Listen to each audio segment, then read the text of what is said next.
Salut les petits potes, moi c'est Gaspard et je suis actuellement dans le placard pour l'émission des histoires que j'ai trop racontées au bar.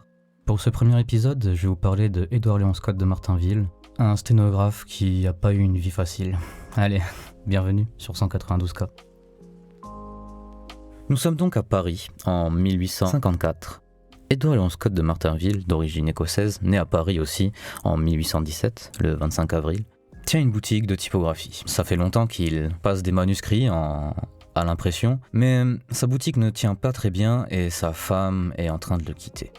Il travaille sur un livre d'anatomie humaine et il a une idée qui est reliée pas mal avec l'invention de la photographie qui a eu lieu très peu de temps avant. Il a une idée, ce serait, je cite, l'idée insolente de photographier les mots. Du coup, il commence à travailler sur ce sujet alors que sa femme, ses enfants, tout ça, tout le monde le laisse tomber.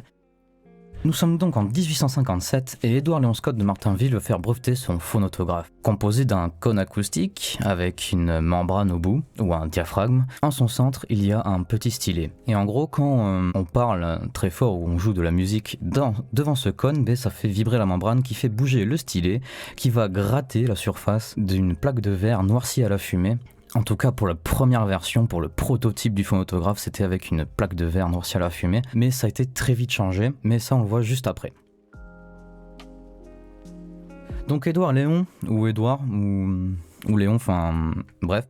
Édouard Léon présente donc son phonographe pour le faire breveter et ça commence à intéresser la Société d'encouragement pour l'industrie nationale qui charge Jules-Antoine de Lissajous, ou juste Jules-Antoine Lissajous, de faire des tests et savoir si c'est vraiment un intérêt scientifique pour pouvoir financer Édouard Léon.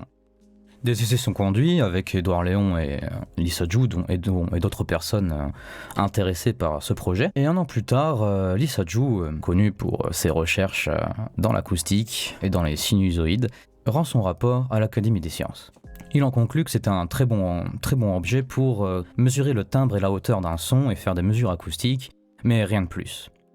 Durant ces tests, les enregistrements étant améliorés, on est passé d'une plaque de verre à cylindre qui tourne avec du papier dessus et le stylet il écrit dessus. Voilà, on est passé de quelques secondes d'enregistrement à quelques secondes de plus. Voilà, c'est une amélioration, mais ça peut paraître pas grand chose, mais c'est quand même beaucoup. Peut-être que ça ne dit rien pour vous et je vais m'arrêter là.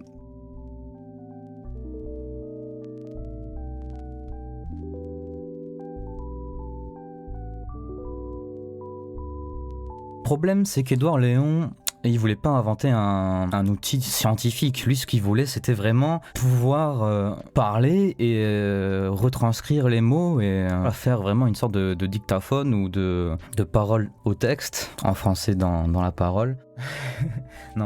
Non, Édouard Léon, lui, il voulait vraiment pas du tout faire un instrument de mesure. Lui, c'était vraiment un truc pour enregistrer et voir les mots à travers les ondes. Pour lui, c'était vraiment un langage. Toutes ces formes que vous pouvez voir à l'écran, toutes ces formes, c'était vraiment un langage. Et il s'est obstiné à retranscrire tout ça avec des mots. Et parce que lui, ça l'aurait bien arrangé, et je le comprends, ça aurait pu permettre d'améliorer son travail de sténographe et d'avoir un truc ultra en avance sur son temps que personne n'aurait. Mais c'est le seul à s'obstiner pour ça, et même c'est le seul qui y croira, car Lissajous ou même les autres comme Charles Cross n'y croyaient vraiment pas et ils avaient raison. Mais tout de même, le phonographe intéressera un fabricant d'instruments scientifiques du nom de Rudolf Königs qui achètera les droits à Édouard Léon Scott en 1859. Il fera beaucoup d'améliorations, mais surtout la plus importante sera l'ajout d'un diapason qui permettra de graver le temps, on va dire. Königs en vendra quelques dizaines, et ce seront connus comme les phonographes de Königs, alors que Édouard Léon Scott de Martinville, s'obstinant à retranscrire les mots, commence à tomber dans l'oubli et même n'est plus du tout soutenu par ses confrères. Enfin, Édouard Léon Scott de Martinville s'obstine, mais ce n'est pas très clair parce que il ne repaye pas les droits pour son brevet, donc le phonographe tombe dans le bon public, et puis même plus personne entend trop parler de Édouard Léon. Même il y a vraiment une histoire sur Édouard Léon Scott de Martinville, c'est qu'après le phonographe il est parti retravailler chez un grand éditeur de livres, et il y a eu la guerre avec les Prusses qui étaient aux portes de Paris, et Édouard Léon Scott de Martinville faisait du social, on va dire, il aidait les plus démunis. Il a même eu le nom du père 30 sous par rapport à ce que gagnaient les soldats les plus nécessiteux, si j'ai bien compris, et il sera viré voilà, à l'américaine, hein, bien salement par son employeur. Bon, on peut imaginer qu'à cette époque-là, le chômage et tout ce genre de choses, c'était pas trop ça. Donc voilà, pour vous dire un peu la malchance de ce monsieur quand même. Revenons au phonographe, son histoire ira assez vite du coup parce que en moins de 3 ans, même 4, voilà, il y a eu l'objet scientifique qui a été vendu, mais rien de plus, des enregistrements qui sont stockés à l'Académie des sciences, enfin aux archives nationales, mais quasiment tout le monde a oublié ça. Et surtout, détail important, personne n'a essayé de réécouter ce qui a été inscrit sur les bandes de papier. Enfin, quand je dis personne, si, il y a quand même une personne qui a eu l'idée. Cette personne, c'est Charles Cros, mais on en reparlera peut-être un autre jour. Mais du coup, le phonographe, ça allait très vite. Mais c'est alors que, revenu à Paris, Edward Léon Scott de Martinville assiste à la représentation d'un certain Américain, Thomas Edison, du phonographe. Et là, je pense qu'il a dû être très dégoûté, car il était furieux que personne ne l'ait cité. Pas qu'on lui volait de l'argent, mais juste personne n'ait dit c'est grâce aux travaux de Edward Léon Scott de Martinville. Et même il écrira dans son livre Mémoire de 1878, car oui, Édouard Léon était un écrivain aussi, il a fait quelques livres. Il marqua, je cite, « Je ne demande pour mes efforts qu'une seule récompense, de ne pas m'oublier de prononcer mon nom dans cette affaire. » Il mourra l'année suivante, le 26 avril 1879, à 62 ans, quasiment jour pour jour. Et malheureusement, ces travaux tomberont dans l'oubli quasiment plus d'un siècle, car ce n'est que à partir de 2005, à l'initiative de l'association First Sound, qui cherche à trouver les premiers enregistrements de l'histoire, qui est composé d'historiens et de scientifiques, composé notamment de David Giovannoni, Patrick Pfister, Richard Martin et Megan Hennessy, et plein d'autres gens, je suppose.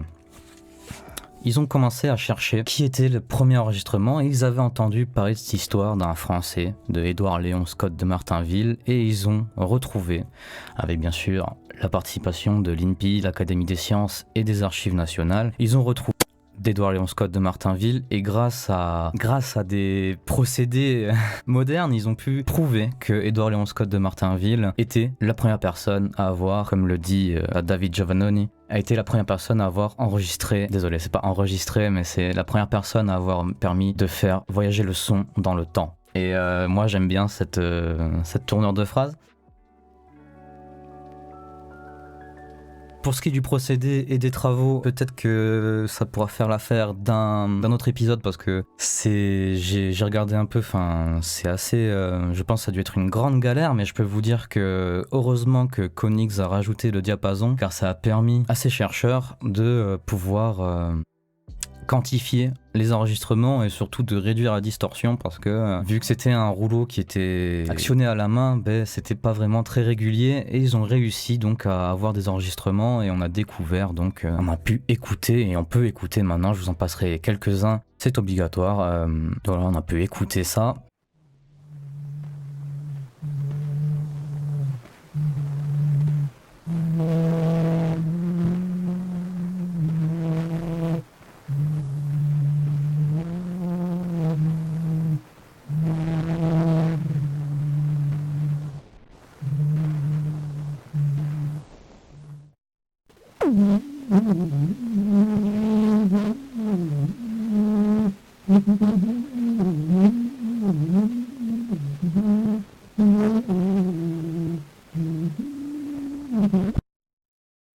On a pu écouter donc les premiers enregistrements et les travaux d'Édouard Léon Scott de Martinville et pour lui, heureusement pour lui, c'est en 2015, mais officialisé vraiment en 2016, que l'UNESCO reconnaît les travaux d'Édouard Léon Scott de Martinville comme étant les premiers enregistrements de l'histoire. Et ça, c'est quand même fou.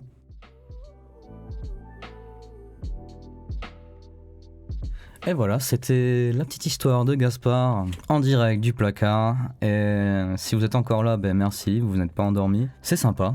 Je tiens à remercier donc tous les gens que je vais mettre en source, l'association First Sound qui a donné tous leurs travaux en accès libre et ça c'est génial. L'Académie des sciences qui a aussi retransmis sur YouTube toute la cérémonie d'officialisation de l'UNESCO de cette histoire. Et voilà.